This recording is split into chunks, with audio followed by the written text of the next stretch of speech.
দেশি বিদেশি বাঙালি অবাঙালি বিভিন্ন রকমের রান্না খুব সহজে বাড়িতে তৈরি করার জন্য সাবস্ক্রাইব করে নিন শম্পাস কিচেন। আর আমার সমস্ত রান্নার আপডেট সবার আগে পাওয়ার জন্য বেল নোটিফিকেশনটা ক্লিক করতে ভুলবেন না। নমস্কার, welcome to Shampa's kitchen. Shampa রান্নাঘরে আপনাদের সকলকে স্বাগত জানাই। আজকে আমি তৈরি করব পেঁয়াজ রসুন ছাড়া সম্পূর্ণ নিরামিষ ভেজ বিরিয়ানির রেসিপি। পুজোর সময় অঞ্জলি দেওয়ার পর অনেকেই আমিষ খেতে পছন্দ করেন না, তাদের জন্য রইল আজকের এই রেসিপি। এই ভেজ বিরিয়ানি খেতে কিন্তু অপূর্ব। রেসিপিটা ভালো লাগলে অনুরোধ রইল একটা ছোট্ট করে লাইক এবং সকলের সঙ্গে শেয়ার করার জন্য। সম্পূর্ণ নিরামিষ পেঁয়াজ রসুন ছাড়া বিরিয়ানি তৈরি করার জন্য সবার প্রথমে আমি বাসমতি চাল নিয়েছি 300 গ্রাম। ভালো করে ধুয়ে নিয়ে চালটাকে কিন্তু 1 ঘন্টা ভিজিয়ে রেখেছি। এবারে আমরা চালটা দিয়ে ভাতটা তৈরি করে নেব। ভাত রান্না করার জন্য আমি হাঁড়িতে জল গরম করেছি। জলটা যখনই ফুটতে শুরু করেছে তখনই আমি এর মধ্যে দিয়ে দিচ্ছি একটা তেজপাতা, 2-3টে এলাচ দিয়ে দিলাম, এলাচগুলো ফাটিয়ে নিয়েছি। 1/4 টিস্পুন আমি শাহজিরে দিয়ে দিলাম, অল্প একটু জয়িত্রী, একটু দালচিনি, একটা লবঙ্গ আর একটা স্টার আনিস বা স্টার মশলাটা দিয়ে দিচ্ছি। নুন দিয়ে দেব 1 টিস্পুন আর দেব ঘি। 1 টিস্পুন আমি এর মধ্যে ঘি দিয়ে দিলাম। এবারে জলটাকে আমি আরো 1 মিনিট হাই ফ্লেমে ফুটিয়ে নেব। 1 মিনিট ফুটিয়ে নেওয়ার পর এবারে আমি এর মধ্যে জলে ভিজিয়ে রাখা চালটা দিয়ে দিচ্ছি। তবে চালটা কিন্তু আমি জল ঝরিয়ে নিয়েছি। চালটা আমি দিয়ে দিলাম। ভাতটা আমি রান্না করে নেব। যখন ভাতটা 70-80% হয়ে যাবে, কিছুটা বাকি থাকবে, সেরকম অবস্থায় কিন্তু আমি ভাতের ফ্যানটা ঝরিয়ে নিয়ে একটু ভাতটাকে ঝরঝরে করে নেব। ভাতটা আমাদের 70-80% হয়ে গেছে। এবার আমরা জলটাকে ঝরিয়ে নেব। আমি ওভেনটাকে অফ করে দিলাম। তারপর আমরা নেক্সট স্টেপের দিকে এগোবো। ভাতটা করে নেওয়ার পর এবারে আমি কড়াই গরম করে সাদা তেল দিয়েছি, তার মধ্যে তেলটাকেও গরম করে নিয়েছি। এবারে আমি যেটা করব, 250 গ্রাম আমি পনির নিয়েছি। সেই পনিরগুলো টুকরো টুকরো করে কেটে নিয়েছি, সেগুলোকে ফ্রাই করে নিচ্ছি। পনিরগুলো উল্টে পাল্টে ভালো করে কিন্তু ফ্রাই করে আমি তুলে নিচ্ছি। পনিরটা ভেজে নেওয়ার পর এবারে আমি কিছু সবজি ফ্রাই করে নেব। যেমন ফুলকপি নিয়েছি অল্প পরিমাণ, একটা গাজর টুকরো টুকরো করে কেটে রেখেছি, গাজরগুলো দিয়ে দিচ্ছি। একটা আলু টুকরো করে কেটে রেখেছি, আলুটা দিয়ে দিলাম। আর কিছু বিনস আমি টুকরো করে কেটে নিয়েছি, সেটাও দিয়ে দিচ্ছি। আপনারা কিন্তু নিজেদের ইচ্ছা অনুযায়ী সবজিগুলোকে দেবেন। সবজিগুলো ফ্রাই করার সময় এর মধ্যে অল্প একটু নুন দিয়ে দেব আমি, খুবই সামান্য দিয়ে মাঝারি আঁচে আমি সবজিগুলোকে ফ্রাই করব। সবজিগুলো ফ্রাই হতে একটু সময় লাগবে। সেই সময়ের মধ্যে আমি একটা মশলার পেস্ট তৈরি করে নেব। সবজিটা ভাজতে ভাজতে আমি একটা মশলা রেডি করে নিচ্ছি।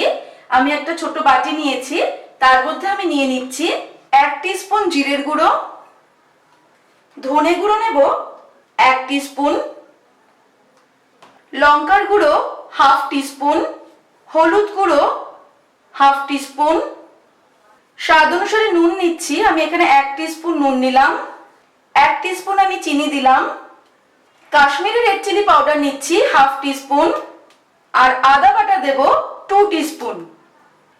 2 টিস্পুন আদা বাটা অ্যাড করার পর আমি অল্প পরিমাণ জল অ্যাড করে একটা পেস্ট তৈরি করে দিচ্ছি।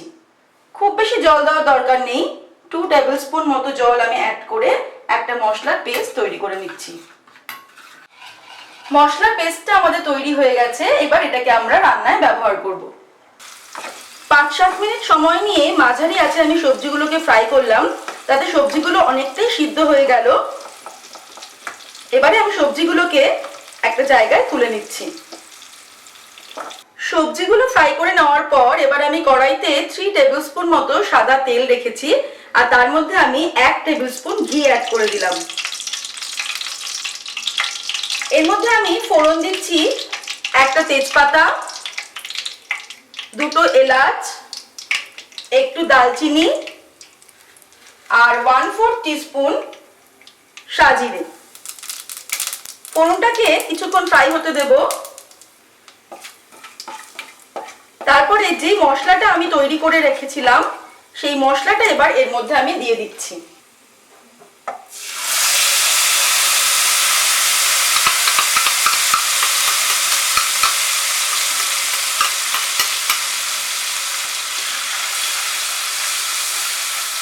মাঝারি আছে এবার মশলাটাকে আমি একটু কষিয়ে নেব। 1 মিনিট আমি মশলাটাকে কষিয়ে নিলাম। এবারে আমি এর মধ্যে দিয়ে দিচ্ছি একটা ছোট্ট টমেটো আমি পেস্ট করে রেখেছি, সেই টমেটোর পেস্টটা দিয়ে এটাকে আমি আরো 1 মিনিট রান্না করব। মাঝারি আঁচেই আমি রান্নাটা করছি। 1 মিনিট কষানোর পর এর মধ্যে আমি দিয়ে দিচ্ছি ফেটিয়ে রাখা টক দই। আমি 3 টেবিলস্পুন ফেটিয়ে রাখা টক দই এর মধ্যে দিয়ে দিলাম। আঁচটাকে এবার মিডিয়ামে রেখে আমি আরো 1 মিনিট এটাকে কষিয়ে নেব। কষানোর পর এবার আমি 1 টিস্পুন বিরিয়ানি মশলা দিয়ে দিলাম। এই বিরিয়ানি মশলাটা কিন্তু আমার বাড়িতে তৈরি করা বিরিয়ানি মশলা। আপনারা তার লিংকটা আমি ডেসক্রিপশন বক্সে দিয়ে দেব, আপনি দেখে নেবেন। আপনারা চাইলে কিন্তু বাজারের যে কোনো বিরিয়ানি মশলা এর মধ্যে ব্যবহার করতে পারেন। এবারে আমি এর মধ্যে ভেজে রাখা সবজিটা দিয়ে দিচ্ছি।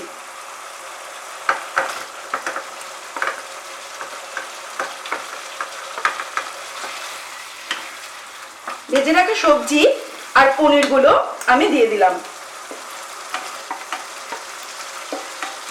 নুন, ঝাল আর মিষ্টিটা কিন্তু নিজেদের স্বাদ অনুসারে অ্যাড করতে হবে। সবজি দিয়ে আমি আরো 1 মিনিট হাই ফ্লেমে এটাকে কষিয়ে নিচ্ছি। হাই ফ্লেমে 1 মিনিট কষানোর পরে এবার এর মধ্যে আমি জল অ্যাড করছি। 1/2 কাপ আমি জল দিয়ে দিলাম। ঝোলটা যখন ফুটে উঠবে তখন এটাকে আমি ঢাকা দিয়ে 10 মিনিটের জন্য মিডিয়াম আঁচে রান্না করব।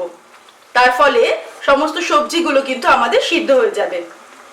ঝোল ফুটে উঠেছে, এবারে আমি ঢাকা দিয়ে দিলাম। 10 মিনিটের জন্য মিডিয়াম আঁচে রান্না করব। 10 মিনিট হয়ে গেছে। আমাদের এটা একদম কমপ্লিট। বিরিয়ানির জন্য এই ভেজ কারিটা কিন্তু একদম কমপ্লিট। ভেজগুলো সিদ্ধও হয়ে গেছে আর গ্রেভিটাও একদম গা মাখা মাখা একটা গ্রেভি হয়ে গেছে। এবারে আমরা এটাকে বন্ধ করে দিচ্ছি ওভেনটাকে, দিয়ে আমরা একদম ফাইনাল স্টেপের দিকে এগোবো। এবারে আমি একটা তলা ভারী হাঁড়ি নিয়ে নিয়েছি। তার মধ্যে সবার প্রথমে 1/2 টেবিলস্পুন মতো আমি ঘি দিয়ে দিলাম। ঘিটাকে ছড়িয়ে নিচ্ছি। এবারে অর্ধেকটা পরিমাণ ভাত আমি এখানে ছড়িয়ে দেব। অর্ধেকটা পরিমাণ ভাত আমি ছড়িয়ে দেওয়ার পর এর মধ্যে আমি এবারে দেব আরো কিছুটা পরিমাণ বিরিয়ানি মশলা। খুবই সামান্য 1/4 টিস্পুন মতো বিরিয়ানি মশলা আমি উপর থেকে একটু ছড়িয়ে দিলাম। এবারে এর উপর দিয়ে ছড়িয়ে দেব স্যাফরন মেশানো দুধ। আমি 2 টেবিলস্পুন দুধে 2 চিমটি স্যাফরন মিশিয়ে রেখেছি আর 1 চিমটি খাবারের রং দিয়ে দিয়েছি, গুলিয়ে নিয়েছি। সেটাকে আমি অর্ধেকটা দিয়ে দিলাম। 1 চিমটি নুন ছড়িয়ে দিচ্ছি। এর উপর থেকে এবার আমি সবজিটা ছড়িয়ে দিচ্ছি। সবজিগুলো খুব সুন্দর দেখতে হয়েছে, আপনারা দেখতেই পাচ্ছেন। সবজির পরতটা দিয়ে দেব পুরো চারিদিকটা ছড়িয়ে। ভালো করে চারিদিকটা ছড়িয়ে সবজিগুলো দিতে হবে। সবজিগুলো ছড়িয়ে দেওয়ার পর তার উপর থেকে আমি আবার ভাতের পরত দিয়ে দেব। সবজিগুলোকে একদম ঢাকা দিয়ে দিতে হবে ভাত দিয়ে, সেইভাবে ভাতটাকে ছড়িয়ে দিতে হবে। ভাতের পরত দিয়ে সবজিগুলোকে সম্পূর্ণ ঢেকে দেওয়ার পর আমি তার উপর থেকে আবার 1/2 টিস্পুন ঘি দিয়ে দিলাম। দিয়ে দেব বাকি স্যাফরন মেশানো দুধটুকু। 1/4 টিস্পুন বিরিয়ানি মশলা আবার আমি ছড়িয়ে দেব। বিরিয়ানি মশলাটা ছড়িয়ে দিলাম। দিয়ে দেব 1 টিস্পুন কেওড়া ওয়াটার আর 1 টিস্পুন গোলাপ জল। 1 ফোঁটা 2 ফোঁটা মিঠা আতর দিয়ে দিচ্ছি। 2 ফোঁটা আমি মিঠা আতর দিলাম, আর 1 চিমটি নুন আমি ছড়িয়ে দিলাম। এবারে একটা অ্যালুমিনিয়াম ফয়েল আমি হাঁড়ির মুখের মাপ অনুযায়ী কেটে নিয়েছি, এটা দিয়ে আমি হাঁড়িটাকে ঢাকা দিয়ে দেব। হাঁড়িটাকে ঢাকা দিয়ে এরপর আমরা এটাকে দমে বসাবো। এবারে আমি ওভেনের ওপরে চাটু বসিয়ে তার উপরে বিরিয়ানির হাঁড়িটা বসিয়ে দিয়েছি। হাই ফ্লেমে আমি 5 মিনিট হতে দেব, আর ঢাকনা দিয়ে হাঁড়িটাকে আমি ঢেকে দিলাম। 5 মিনিট হওয়ার পরে আমি আঁচটাকে সিম করে দিয়ে এটা আরো 20 মিনিট হতে দেব। যাদের কাছে অ্যালুমিনিয়াম ফয়েল থাকবে না তারা কিন্তু পুরনো চিরাচরিত প্রথা অনুযায়ী আটা দিয়ে আপনারা হাঁড়ির ঢাকনার মুখটা আটকে দিতে পারেন। সেভাবে করলেও কিন্তু কোনো অসুবিধা হবে না। আমি এর আগে যেভাবে চিকেন বিরিয়ানি, মাটন বিরিয়ানি এগুলো করে দেখিয়েছি সেগুলোর মতো কিন্তু আপনারা দমে বসাতে পারেন। 20 মিনিট হয়ে গেছে, আমি ওভেনটাকে অফ করে দিলাম। এবারে আমরা 5 মিনিট এমনি জাস্ট রেখে দিয়ে তারপর হাঁড়ির ঢাকনাটা খুলবো। আস্তে আস্তে উল্টো দিক থেকে আমরা ফয়েলটাকে সরাবো। নিরামিষ বিরিয়ানি কিন্তু একদম রেডি। এবারে আস্তে আস্তে করে আমরা এইভাবে সাইড থেকে থেকে এটাকে একটু একটু করে নাড়িয়ে দেব। তারপর গরম গরম প্লেটে পরিবেশন করব। তৈরি হয়ে গেছে আমাদের দুর্গাপুজো স্পেশাল পর্বের চতুর্থ রেসিপি, পেঁয়াজ রসুন ছাড়া সম্পূর্ণ নিরামিষ ভেজ বিরিয়ানি। রেসিপিটা ভালো লাগলে অনুরোধ রইল একটা ছোট্ট করে লাইক এবং সকলের সঙ্গে শেয়ার করার জন্য। ভালো থাকবেন, সুস্থ থাকবেন। আমি আবার হাজির হব নতুন নতুন রেসিপির সঙ্গে। নমস্কার।